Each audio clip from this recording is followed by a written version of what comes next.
What's up, you guys? Welcome back to my channel. My name is Ashley. For those who are new here, hello and welcome. And for all of my returning subscribers, hey. So, for those who may be new here, hello, welcome. I am in Ohio Zone 6, gardening from my suburban backyard. And today, we have quite a few things going on.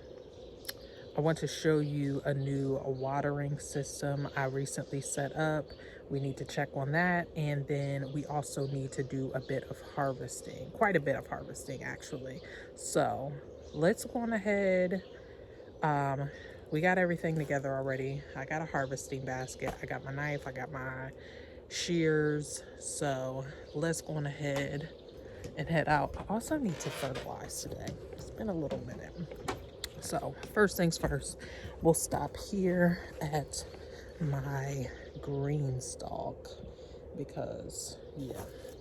All right, so my green stalk is looking very empty these days because I pulled out all of like the lettuce that bolted. However, I did reseed a lot of these pockets. Obviously, we have some basil coming up here, but just wherever the soil is kind of laying flat is where I reseeded just some lettuce seed. And honestly, I just went on ahead and honestly, I just went with varieties that I already planted in here. So nothing new really, but I will keep you guys updated as this starts to look a little bit more full again. And over here we have tons and tons of fruit set on these cherry tomatoes, which I am keeping. Well, obviously I'm keeping them because I can't move them at this point, but they are all on the side of my deck along with some herbs, some pollinators, some bee balm, some echinacea, which is just now starting to bloom. I feel like it's a little bit later, but yeah, all the cherry tomatoes, look at this. It's busting, honey, busting. All right, so like I said, I just set up like literally last night a new watering system because when I went on vacation, my soil got so dry. We had like this crazy heat wave, and I thought that I knew that we were getting rain. It just wasn't sufficient enough to keep the soil moist and happy. Well, let me back up off me. But I went on ahead. I didn't mean to leave this on overnight, but that's what had happened was. And so I wanted to just see the state of the soil, and it looks already so much better. So let me give you a turnaround look-see. So I installed these soaker hoses, which I actually ordered on Amazon. I will make sure to leave the link down below, but I ran this through about 3 deep in each one of these beds. And like I said, it accidentally got left on overnight, which was probably a really good thing because like I said, the soil was completely bone dry, like to the point that it had like cracks in it. Like that's how dry it was. So with this specific bed, this is the bed that I have all of my greens in. So my collard greens, my cabbages, my kale, and then also my potatoes. I will be adding a layer of compost in here because this was the only bed that I didn't get around to as far as like amending last fall, and then I completely forgot about it this at the beginning of this season. So I'm going to just add a layer of compost, just bagged compost that I picked up from Home Depot or whatever. That way this soil can kind of be on the mend.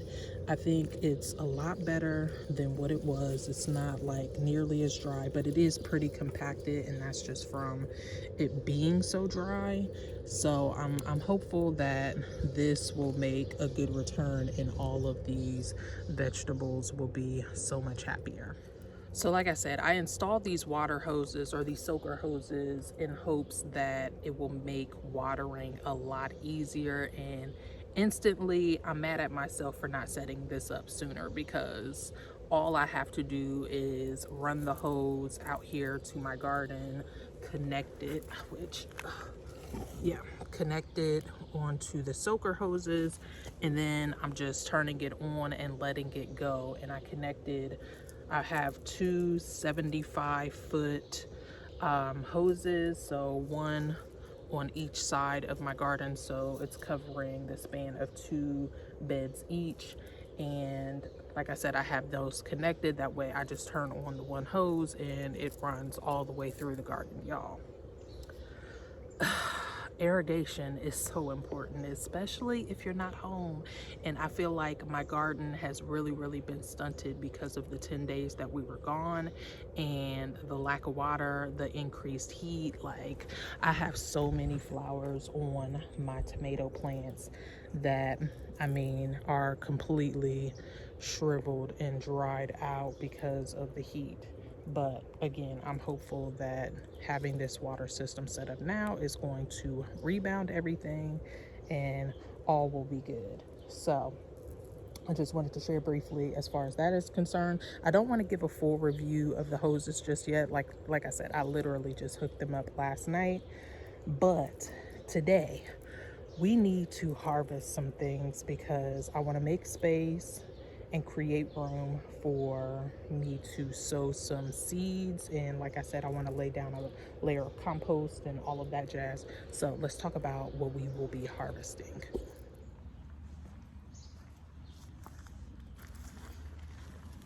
All right, so we are starting here with this kohlrabi. Hopefully you guys can see pretty good, but a lot of these babies are really good size and good to go. So using my little hand knife here, I'm just going to cut them at the soil here.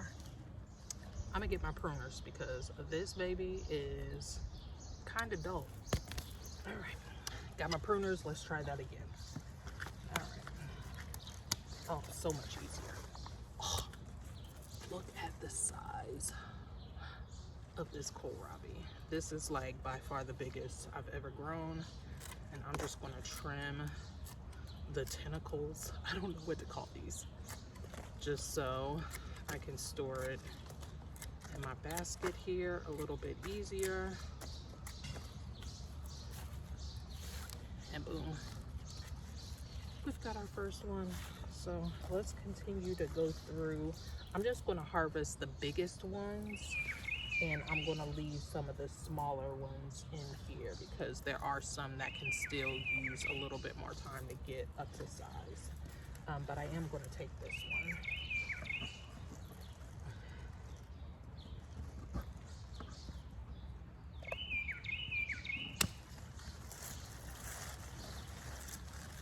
Which is not very big, but it's the only green one. I don't know how it got mixed up in the bunch, but it is what it is.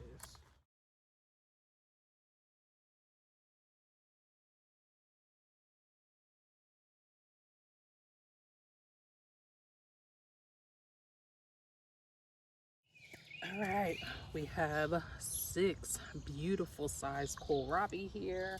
I did end up leaving 1, 2, 3 of them. I might pull the one because it looks like it's going to bolt really soon, but I'm really excited about these because I am going to be doing some ferments and I will take you guys in the kitchen for that when that happens. Probably not today, but maybe tonight or tomorrow.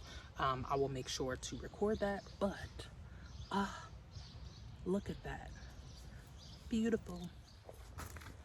Ooh. And because I like my ferments with a little spice, we are going to pick just a couple of jalapenos to add to the mix. I think 2 would be plenty. Yeah, I think 2 is more than enough. So now let's move on to the big dog.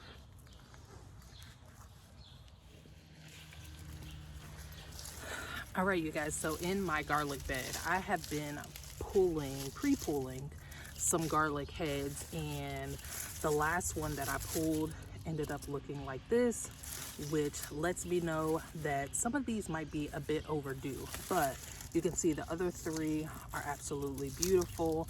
They're not humongous like I hoped them to be, but I think that was some fault to mine because I did not do a very good job at like staying on top of a fertilizing schedule, but it is what it is. So without further ado, we need to clear this bed out because my squash are getting to the point where they're going to need a little bit more space, and I really need to put in some okra, and this is the bed that I need that space for. So let's go on ahead. This will be a time lapse. Let's get to pulling these garlics.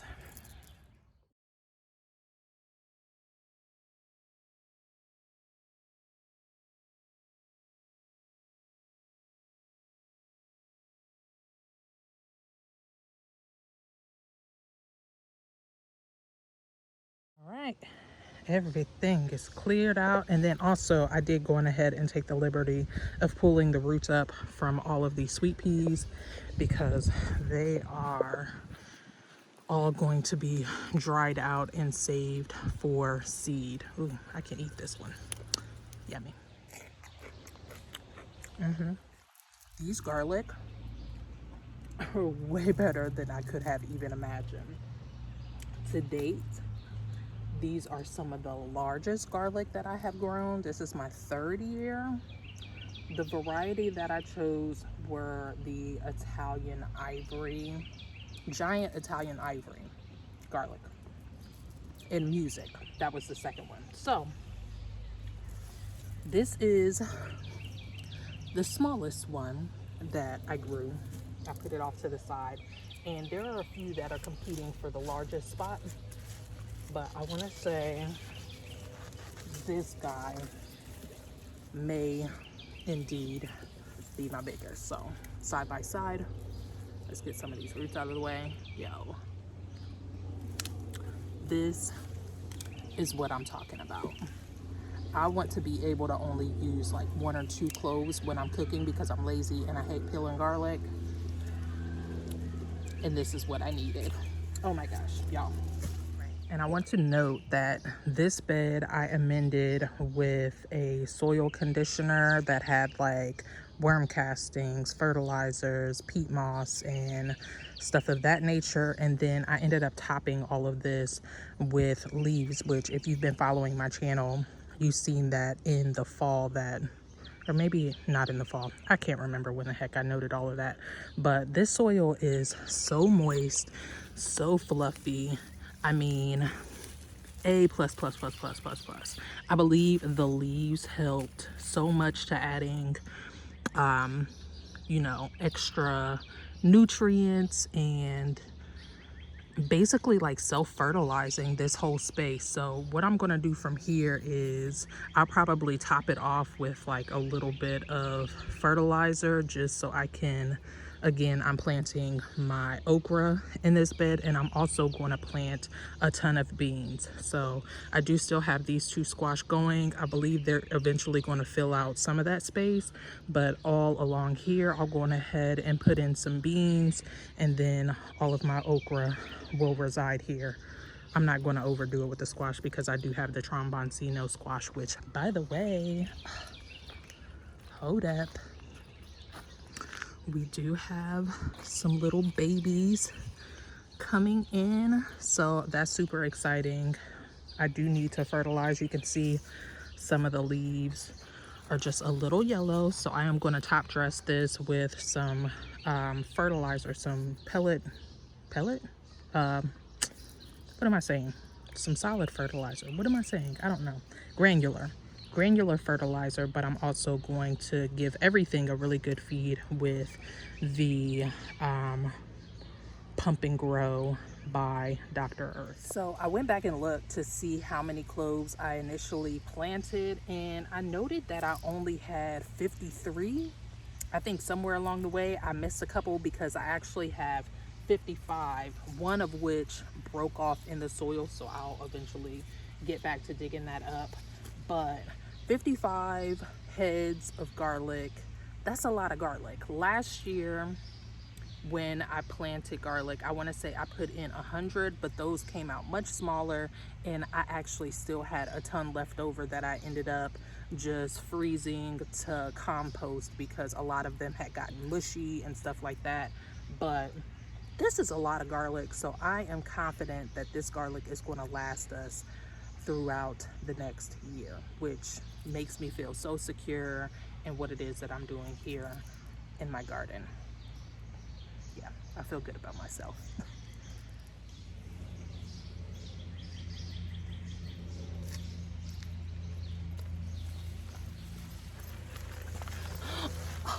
Look at this. So good, so good.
All right, so now that I have amended this bed, I put down some bone meal in my garlic bed just to add some nutrients back into that soil.